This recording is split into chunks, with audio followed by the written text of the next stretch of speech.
Finalement, le Sutra du Lotus super. permet d'abolir, de supprimer la différence entre les hommes et les femmes. Grâce au Sutra du Lotus, la femme peut être égale ou supérieure à l'homme. C'est ça que La tu nous... déjà, la femme, scientifiquement, elle est supérieure à l'homme. Ah oui. C'est déjà prouvé. Vous tapez, euh, euh, vous savez que le cerveau d'une femme est supérieur à l'homme 2 fois. Tapez, Oui, tapez sur d'accord, Google. d'accord, oui. Ça, c'est déjà prouvé. Oui. Mais avec le Scarletus, ça fait déjà 3000 ans. Shakyamuni a dit, hein, que la femme, si elle récite ça, parce que les autres enseignements Mmh. bouddhiques, Il a dit ça. ils ont dit que la femme est inférieure. Mmh. Et puis le Scarletus dit non, Ah voilà. si elle récite la loi, Donc le Sutra du Lotus, il s'oppose au taoïsme en fait. bien sûr, parce que le Scarletus dit que tous les autres enseignements, les sutras, sont provisoires, c'est tout. Oui. C'est pour ça que finalement en Occident, le bouddhisme japonais a beaucoup de succès, parce que ce bouddhisme japonais, il va dans le sens de l'idée que les sexes sont égaux ou que c'est pas important. Donc il se distingue de la philosophie asiatique par sa façon c'est un féminisme quelque part, le bouddhisme japonais. C'est pour ça que ma sœur est peut-être intéressée par ça aussi. Mais C'est pour ça qu'il y a tellement de femmes qui sont intéressées par ça, parce que ça va dans le sens d'une égalité ou d'une supériorité de la femme. non, tu peux pas.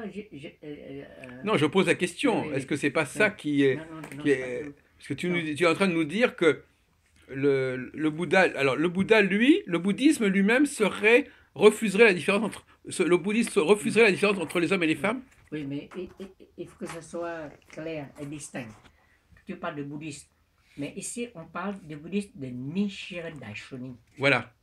Donc c'est pas parce que tu disais C'est pas tout à l'heure, tu disais le Bouddha a dit que...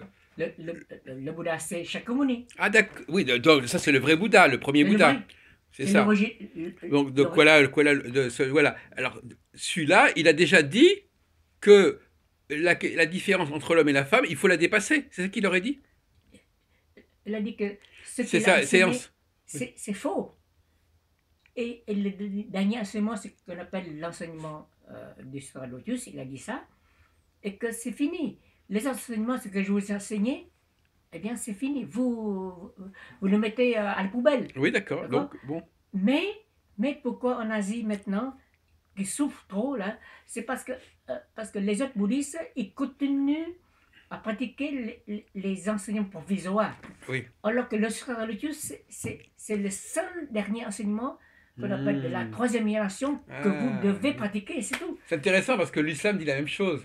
L'islam dit, nous sommes la religion aboutie, alors que le christianisme et le judaïsme, c'est des religions qui sont provisoires en fait.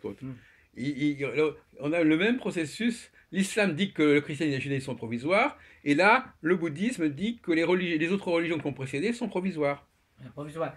Mais la différence entre le bouddhisme de Nichiren et les autres religions, le bouddhisme dit que c'est clair, que si vous pratiquez le Sutra Lotus et le titre seulement, vous allez être Bouddha en un instant. Vous n'avez pas besoin, comme les autres enseignements, les provisoires, qu'il faut mourir. En cette vie, vous serez Bouddha. Hein? Vous êtes Bouddha, d'accord.